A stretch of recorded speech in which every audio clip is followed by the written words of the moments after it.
¡Hola! Hoy estoy en un Tesla Model Y. En este vídeo te mostraré cómo habilitar el modo pedos.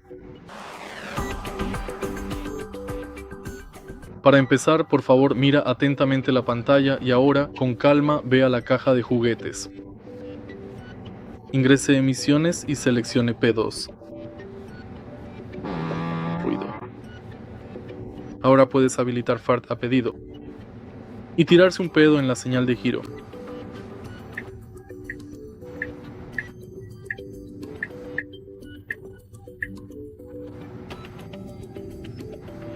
Luego puedes cambiar fácilmente desde qué asiento específico se debe reproducir el sonido del pedo.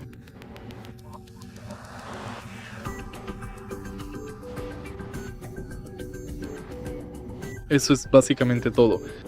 Si te resulta útil este video, deja un me gusta, comenta y suscríbete.